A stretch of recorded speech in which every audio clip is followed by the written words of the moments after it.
రాజలింగమూర్తి గారి హత్యని ఎలా చూడొచ్చు అంటారు అసలు? బీఆర్ఎస్ వాళ్ళతో పంచాయతీ ఆయన ప్రాణాలకు ముప్పు తెచ్చింది.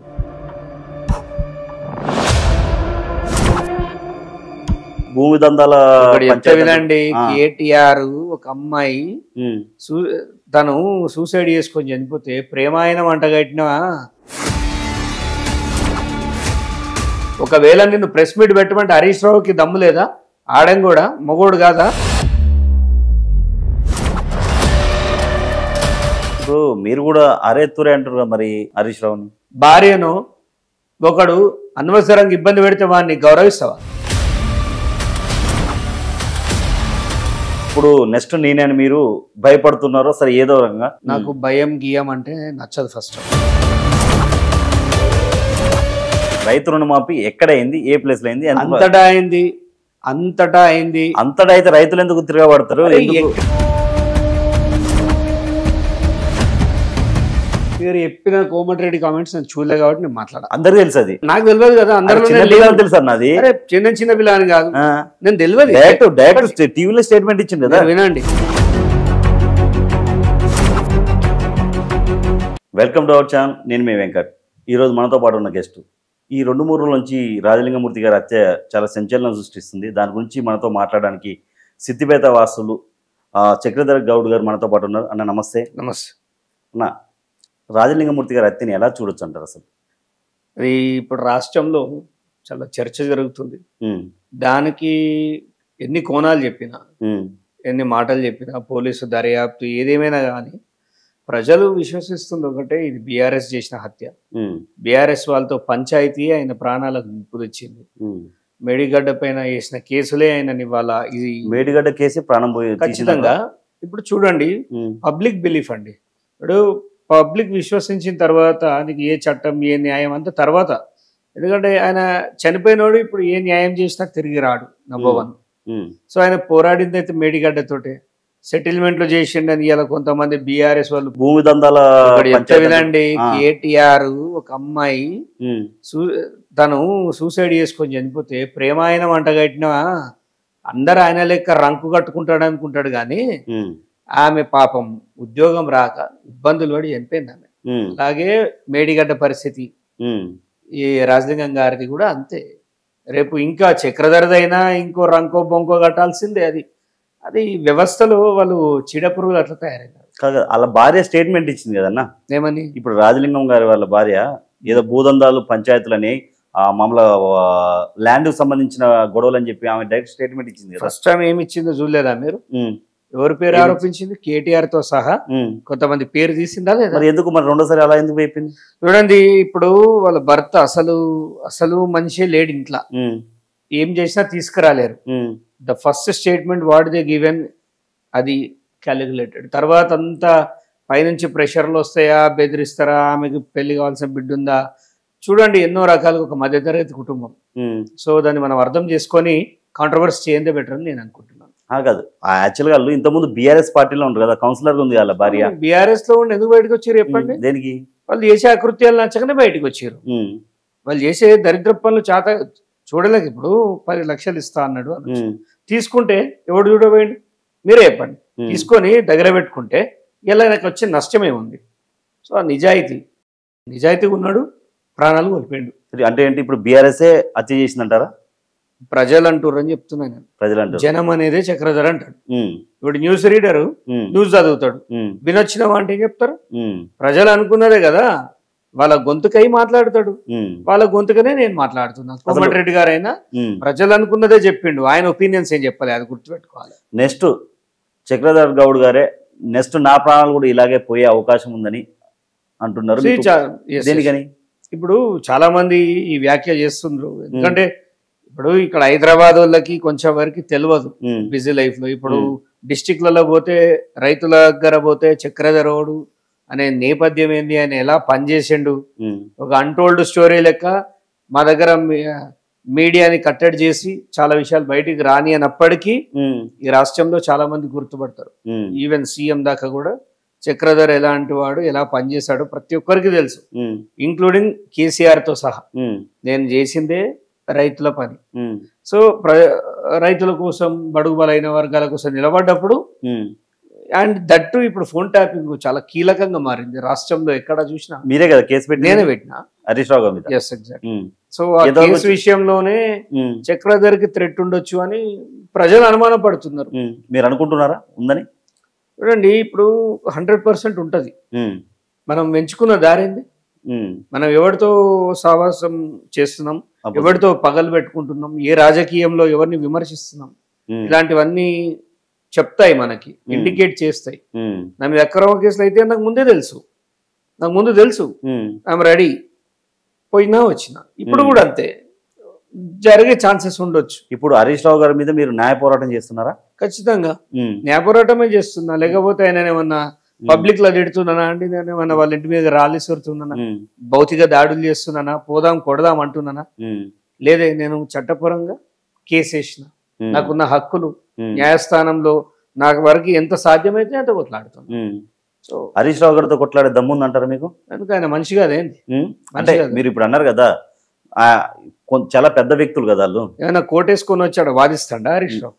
నా లెక్కనే మూలకు కూర్చున్నాడు కదా, ఒక అడ్వకేట్ పెట్టుకున్నాడు కదా, అడ్వకేట్ లో చూసుకుంటారు. నా వాయిస్ నేను చెప్తా, ఆయన వాయిస్ ఆయన చెప్తాడు. హరీష్ రావుతో కొట్లాడుతాడు, నీకు పెద్ద కావచ్చు, నాకు పెద్ద కాదైనా. ఆయన మనం ఓట్లేస్తే అయిండు మినిస్టర్, పుట్టుకతోటే ఇట్లా గన్స్ తోటి ఉట్టలే, ఆయన గన్మెన్లతోటి ఉట్టలే. ఓకే, ఎవరైనా కామన్ మ్యానే. We make them extraordinary by giving our vote. Okay, మన ఓట్ల ద్వారా గెలిచారు. అడు అంత తోడైతాడు, మంచోడ చెడ్డోడ తర్వాత. మీరు హరీష్ రావు గారి మీద పోటీ చేశారు మొన్న ఎలక్షన్ లో 23లో. ఎలా మీరు అసలు ఏ ధైర్యంతో పోటీ చేశారు ఆయన మీద? ధైర్యంతో కాదు, బిఎస్పీలో టికెట్ ఇస్తే పోటీ చేస్తారు. దానికి ధైర్యం ఏముందండి? బిఎస్పీ టికెట్ ఇచ్చింది అంటే ఆయన మీద నిలబడొద్దు అని వాడు హుకుం జారీ చేసి. సిద్దిపేటలో మీరు ఎందుకంటే హరీష్ రావుకున్న పలుకుబడి సిద్దిపేటలో మీరు ఎలా గెలుస్తారని ఆయన మీద నిలబడ్డారు? ఆ పలుకుబడి ఏందో తెలిసే నిలబడ్డా. అదో పనికి పలుకుబడి. ఆయన ఎలిగేషన్స్ ఎలా మాట్లాడారు మీరు? ఏంటి అసలు ఆయన ఎలిగేషన్స్ ఏంటండి? ఇప్పుడు ఆమె లోకల్ గై, నేను ఒక సామాన్యుని, ప్రజలతో మమేకమై తిరుగుతా. ఆయన మీదున్న యాంటీ ఏదైతే వేవ్ ఉందో, నేను దాన్ని పైన పోరాటం చేసిన. సరే, భూములు గుంజుకుంటుండు, 7 లక్షలు అన్న కాడ 3 లక్షలే ఇస్తుండు. ఆ 3 లక్షల వాని కోసం నేను నిలబడ్డప్పుడు ఆ ఓటు నాకే వస్తుంది. మా అన్న మా కోసం నిలబడ్డాడు, పోరాడుతుండు, వీడు కదా మాకు కావాల్సిందని ప్రజలు కోరుకున్నారు కాబట్టి నాకు 17,000 ఓట్లు పడ్డాయి. 17,000 ఓట్లు. ఇప్పుడు హరీష్ రావు గారు భూములు ఇవన్నీ లాక్కుంటే ఇంత మెజార్టీతో ఎలా గెలుస్తాడు? అరే, ఇప్పుడు ఒక విషయం చెప్తానండి. ఈ ఏరియాలో ఒకటే టిఫిన్ సెంటర్ ఉంది, ఇంకొక 150 కిలోమీటర్ దాకా టిఫిన్ సెంటర్ లేదు. నీకు కాలితే పోయి తింటావా? తింటాం. అది ఎట్లుంది, వాడు ఏమిటోడు, వాడి కులం ఏంది, మతం ఏంది, వాడు తానం చేసిండా తానం చేయలేదా, ఇవన్నీ చూడరు. పోతారు, ఇంత బతకాలి కాబట్టి తింటాం. ఏసీరు వేయకపోతే ఆయననే వేసుకున్నాడు. 17,000 ఓట్లు వచ్చాయి మీకు. ఎస్, ఈ లెక్కలో ప్రజల మంచి అభిమానం. 9%. 17,000 ఓట్లు అంటే మామూలు మాట. 9%, 9%. ఏమి ఒక్కటే దఫాకి బిఎస్పి నుంచి, అప్పుడు బిఎస్పికి 600 ఉండే, మనం చేసినప్పుడు 16,600. అది కూడా ఈయన కుట్ర ఎంతో చేసిండే, దానిపైన కూడా కేసు పెట్టినా నేను. ఎలక్షన్ పిటిషన్ కోర్టులో నడుస్తుంది. ఫోన్ ట్రాపింగ్ చేసి మీ విషయాలు మొత్తం ఎగ్జాక్ట్లీ అక్రమాలకు పాల్పడ్డాడు ఈవీఎం లో అని కేసు కూడా ఫైల్ చేసిన. అది జనవరిలో చేసిన, ప్రభుత్వం అది రాగానే చేసిన. ఇప్పుడు ప్రభుత్వం తరపున మీకు ఎలాంటి సెక్యూరిటీ ఇచ్చే అవకాశం ఉంది? ఒకటి, ఒక సామాన్యునికి ఇచ్చే భద్రతని నాకు ఇస్తారు, కాదంటే అడిషనల్ గా అడగాలనుకుంటున్నా. ఎందుకంటే ఈ ప్రజలు తిరుగుతున్న సందర్భాలు కొన్ని కొంచెం జాగ్రత్త ఉండాలి. దాడి జరిగే అవకాశం ఉందంటారా? అది వాళ్ళు చేసేటోడు చెప్పాలండి. నేను ఒకటి, మనం దిగుతున్న పనులలో ఎన్నో కష్టాలు ఉంటాయి, నష్టాలు ఉంటాయి. సో దీన్ని ఇప్పుడు రాజలింగం లెక్క ప్రాణాలు ఓడగొట్టుకోవాలని కూడా అనుకోడు నిజంగానే. ఎందుకంటే మాకు పిల్లలు ఉన్నారు, భార్య, తల్లి, మాకు కుటుంబ వ్యవస్థ ఉంటుంది. ఎంత కొట్లాడినా కానీ మన కుటుంబం బాగుండాలి. ఎగ్జాక్ట్లీ, ఎవడైనా చావాలని కోరుకోడు. సో చావు అనివార్యం అయితే ఎవడు తప్పించలేడు దాన్ని. సో పోరాడాలి, ప్రజలకు ఏదో మంచి చేయాలి. నేను చదువుకుంది పొలిటికల్ సైన్సే.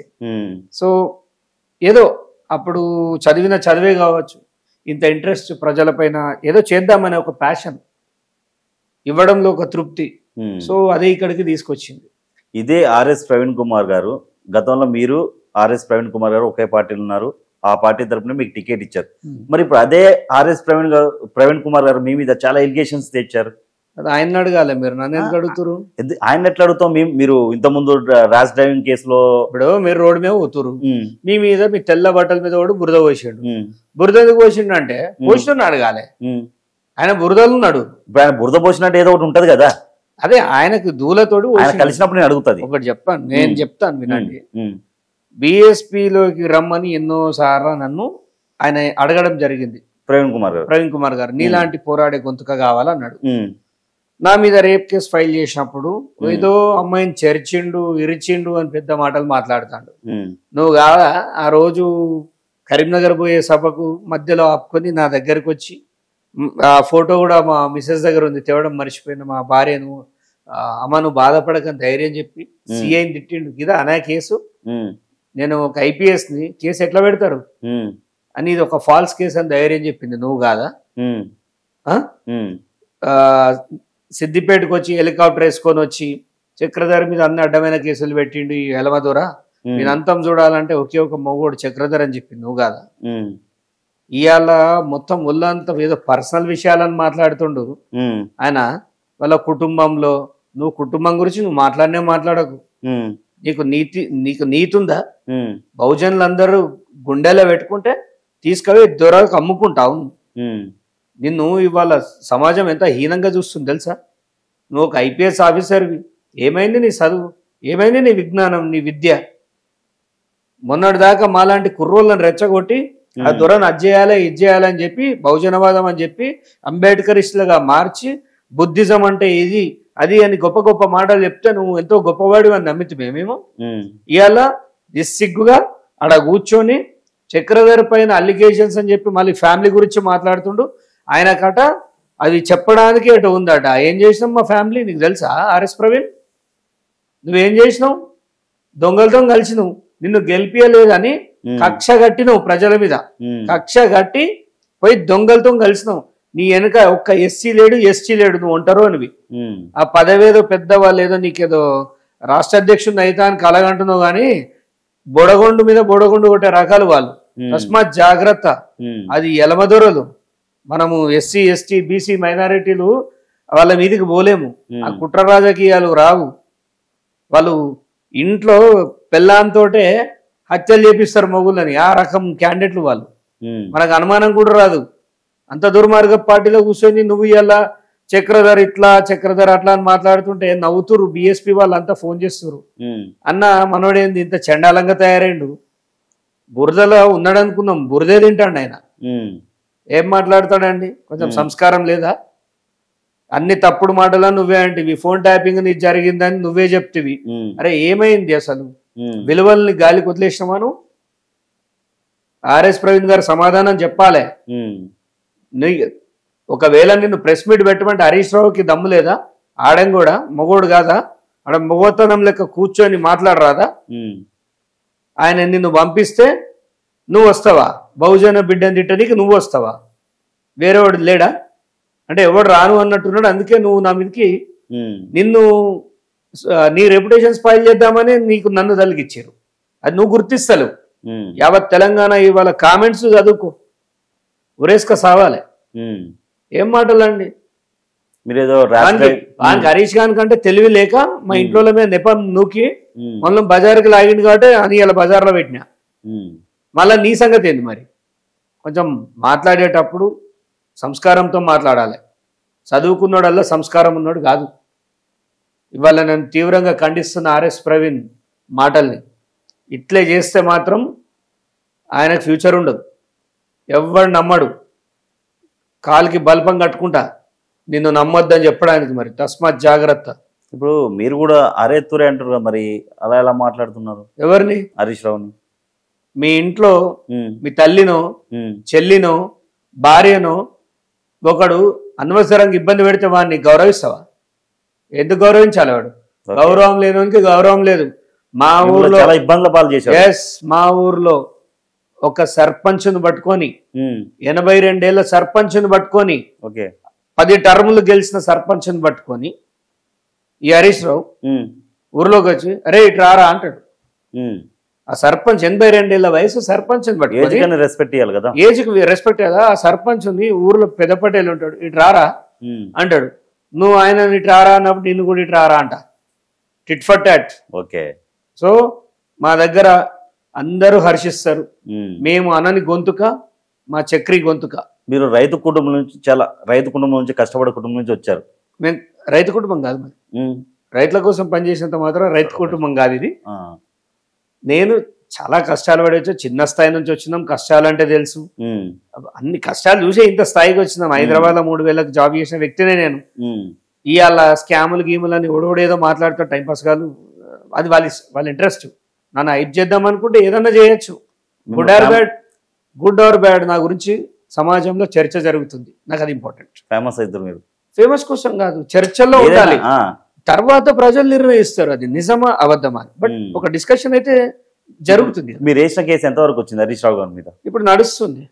ఇప్పుడు ఈ 27 తారీఖు A1 ఎవరు, A2 ఎవరు? అసలు A1 Harish Rao, A2 Radhakishan Rao and others. ఇప్పుడు మొన్న పిల్లలు వాళ్ళు ఉన్నారు, ఆ పిల్లల మీద నేను కేసు వేయలేదు పాపం. ఓకే. వాళ్ళు నన్ను బెదిరించారట.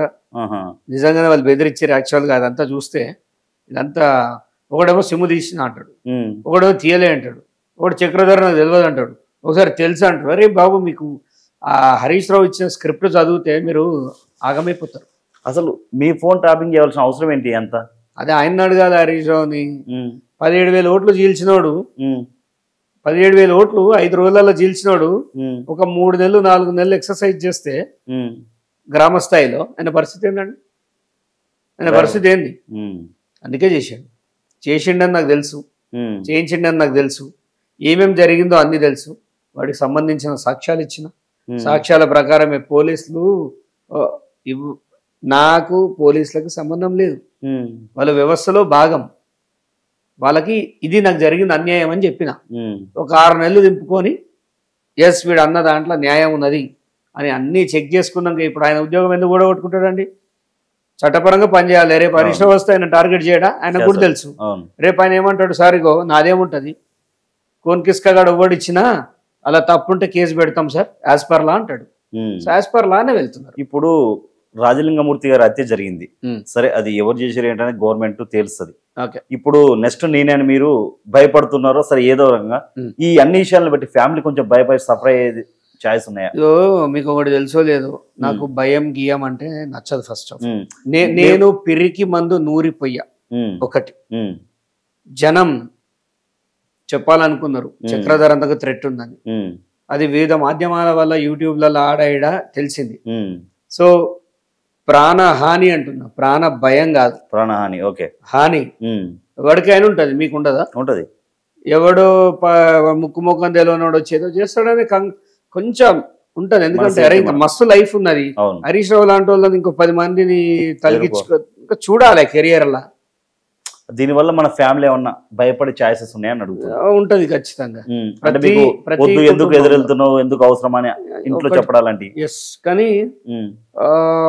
మైండ్ లో పరిస్థితులు వేరు. ఎందుకంటే మేము పడ్డ కష్టాల ముందట ఇప్పుడు నేను చేసేది ఏం తప్పుగా అనిపించదు.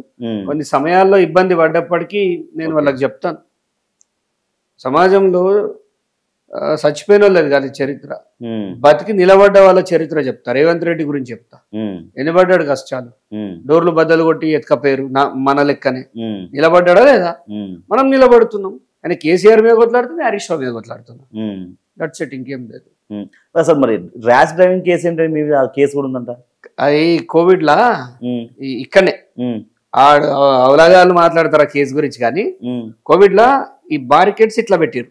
ఓకే, కోవిడ్ లో పర్మిషన్ తోటే నేను ఆఫీస్ కి పోయినా వస్తున్నా, నైట్ అయింది. ఓకే, ఈ ఏరియాలో చీకటి మొత్తం, ఈ ఫ్లైఓవర్ కింద అప్పుడు పబ్లిక్ ఏడున్నారని అంతా స్ట్రీట్ లైట్స్ బంద్ చేశారు. ఓకే, ర్యాష్ లేదు ఏం లేదండి, అది ఏదైనా ర్యాష్ డ్రైవింగ్ అంటారు. 100 రూపాయల దొంగతనమే, 100 కోట్ల దొంగతనమే. చట్టంలో ఉన్న పదాలు చీటింగ్. సో ఇట్లా ఉన్న దాంట్లో ఇట్లా మలిగేటప్పుడు తాకింది. తాకితే దాన్ని ర్యాష్ డ్రైవింగ్ అన్నారు. ఓ మహిళ మీద దాడి అంటాడు. మహిళ మీద దాడి కాదండి, మా ఇంటి పక్కోళ్ళు విల్లాలో భవ్యశ్రీ విల్లాస్ లో మా ఇంటి పక్కోళ్ళు ఊరికే చెత్త తీసుకొచ్చి మా దాంట్లో పోస్తున్నారు. ట్రెస్ పాసర్ కేసు అది. మీకు కావాలండి, మీ ఇంటి పక్క లొల్లి కాదా? వాడు పోయి లొల్లి పెట్టిండు, కేసు పెట్టిండు, పత్తగలేడు, కేసు కొట్టేసిర్రు. అరే సిల్లీ టాపిక్స్ తీసుకొచ్చి ఒక బండి కొన్నా, దొంగతనం చేసిండు అంటాడు. 10,000 రూపాయలు పెట్టి సుజుకి సమ్రాయి కొనుక్కున్నా కాలేజీ టైంలో 2006లో. అది చాలా 10,000కి వచ్చిందంటే బండి ఆలోచించాలి. దానికి కాయిదాలు లేవు, ఏం లేవు. మనకి ఏం తెలుసా అండి ఆ వయసులో? అప్పుడు నాకు 19 సంవత్సరాలు, ఇంటర్ అయిపోయింది. ఏదైనా ఊళ్ళో జాబ్ చూసుకుందాం అనుకున్నా. ఆ బండి తెలవపోతే నీలాంటి పుణ్యాత్ముడు ఆర్ఎస్పీ లాంటి నిజాయితీ పరుడే ఒక కేసు బనాయించండు. ఆ మిన్నోడు దొరకక నన్ను లోపలేసిండు. అయితే ఏమైంది? తప్పు చేసినట్ట? మీరే చెప్పండి. ఇన్ని విధాలు ఆయన అయితే అదే దీన్ని నా ప్రెస్ మీట్ చూశాను, ఆయన మాట్లాడిన మాటలు. ఇప్పుడు ఆయన కూడా మరి డెకాయిటీ చేసిండా? ఏది మెడల ఖర్చిప్ కట్టుకొని, ఆర్ఎస్పీ మెడల ఖర్చిప్ కట్టుకొని ఇట్లా ఈ నిజామాబాద్ హైవేకి నిలబడి రానుపోను లారీలు వస్తుంటే వాళ్ళ నాపి దారి దోపిడి చేసిండా? డెకాయిటీ ఉంది కదా నీ మీద, డెకాయిటీ కేసు పెట్టిర్రు ఆయన మీద, తెలుసా? నాకు తెలిసి పాపం వాళ్ళ అబ్బాయి మీద కూడా పెట్టిర్రు. జాలనిపిస్తుంది. ఒక రోజు నాకే చెప్పుకొని బాధపడ్డాడు. ఎవరు పెట్టిర్రు? అది కేసీఆర్ పెట్టిండు. మరి కేసీఆర్ పెట్టిన ఇప్పుడు కేసీఆర్ పార్టీకి వెళ్ళాలి. అది ఆయన అడగాలి మీరు నెక్స్ట్ ఇంటర్వ్యూలో. నన్ను అడిగితే ఎట్లా? ఎవడు పెట్టిండు నీ మీద కేసు అని అడుగు. ఇప్పుడు పోలీసు వాళ్ళు పెట్టిండు అంటారు. పోలీసు వాళ్ళకు దూలకు పెట్టిర్రా నీ మీద? ఎవడు చెప్తే పెట్టిర్రు? 25,000 ఎంతో దొంగతనం చేసిండని పెట్టిర్రు డెకాయిటీ. 307 పెట్టిర్రు. ఎవరిని ఆత్మహత్య చేసినావు? పోనీ ఆత్మహత్య చేసిన వెపన్ ఉందా? 307 పెట్టిర్రు కదా. నీ మీద పెట్టినట్టే వెపన్ లేదు, నా మీద పెట్టింది వెపన్ లేదు. నువ్వు చేసే సంసారం మేము చేస్తే ఇంకోట అనే ముందు, బురద జల్లే ముందు కొంచెం నైతిక విలువలు ఆలోచించు. ప్రజలు ఏమనుకుంటారు?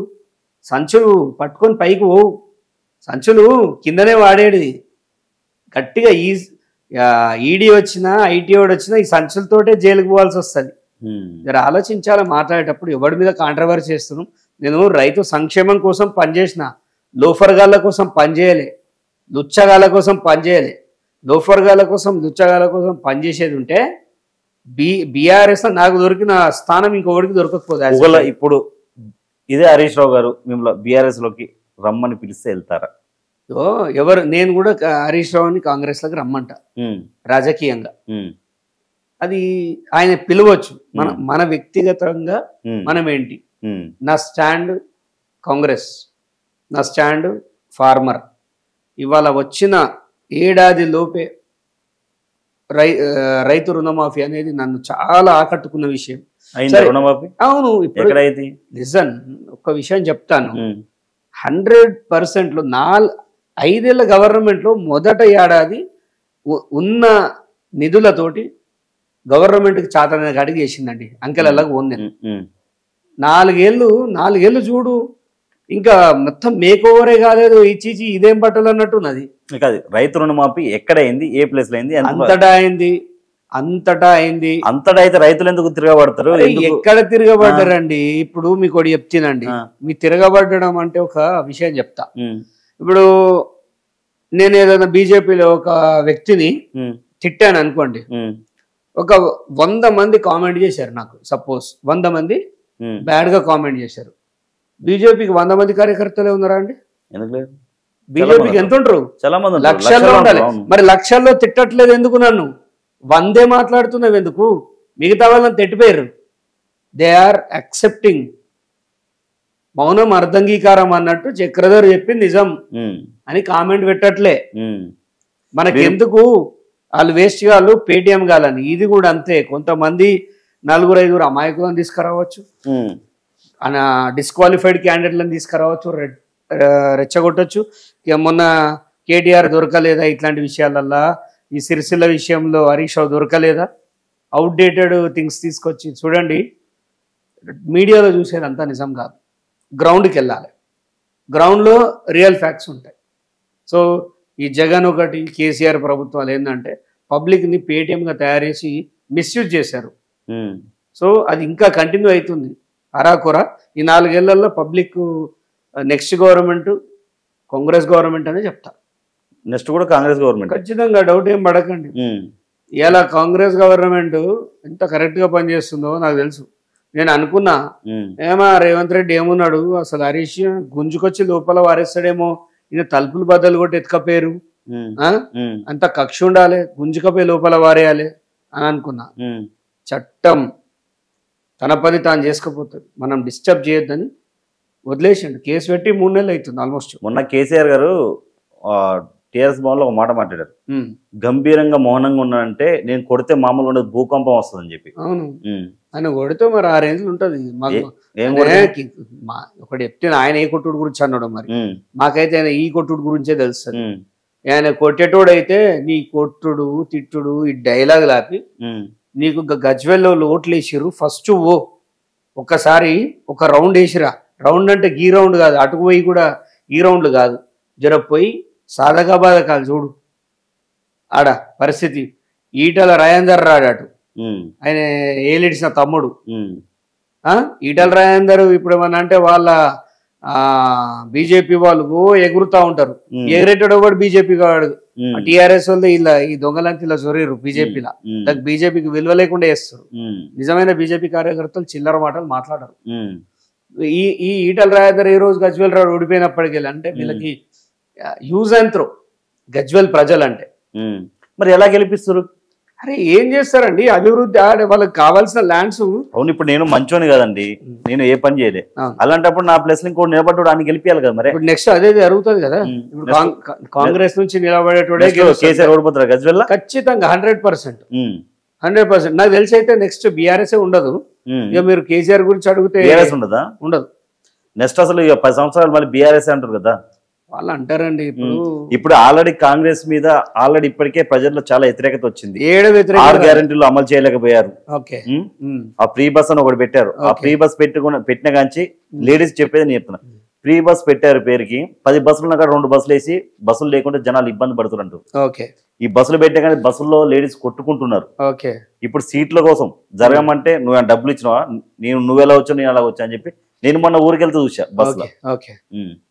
ఎంతో మంది మహిళలు పేద కుటుంబాల నుంచి చదువుకొని గ్రామ స్థాయిలో గాని ఎక్కడ గాని ఉద్యోగానికి వెళ్ళాలంటే రైతు కుటుంబాల నుంచి డబ్బు లేని వాళ్ళు ఎంతో మంది ఇవాళ ఉద్యోగాలకు వెళ్ళి వస్తున్నారు. ఎంత దూర ప్రయాణమైనా వెళ్తున్నారు, ఉద్యోగం చేస్తారు, వస్తారు. 4-5 వేల రూపాయలు మిగులుతున్నాయి ట్రావెల్ ఛార్జెస్.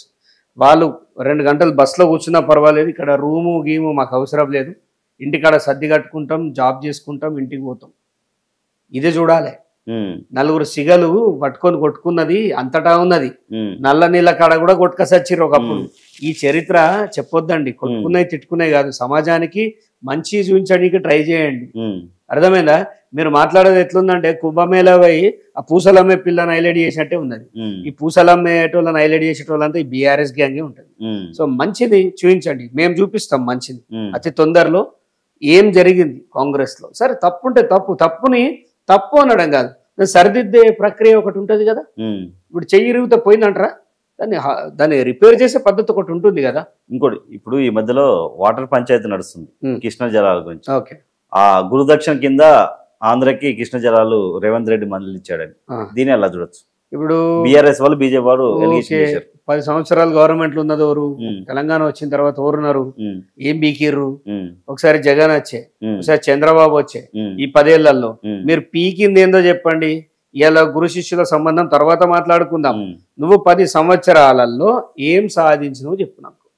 నువ్వు పోయి రోజా వండిన చేపల పులుసు తిని చెల్లె మంచిగా ఉన్నది, ముళ్ళు లేదే పెట్టినావు, ముళ్ళులుంటే ఇబ్బంది అవ్వని మాట్లాడుకొని వస్తుంది. మీరు ఫస్ట్ గత ప్రభుత్వం ఏం చేసిందో చూడండి. ఇవాళ ఈ ఇంట్లో దిగితే 2 రోజులు వచ్చినోని మీ ఇల్లు చక్క పెట్టుకోరా అంటే అంతకుముందు 10 ఏళ్ళు ఉన్నోడు ఎట్లా మెయింటైన్ చేసిండే కదా. 11th ఇయర్ స్టార్ట్ అయ్యేది. ఇలా ప్రజలకు చైతన్యం కావాలి.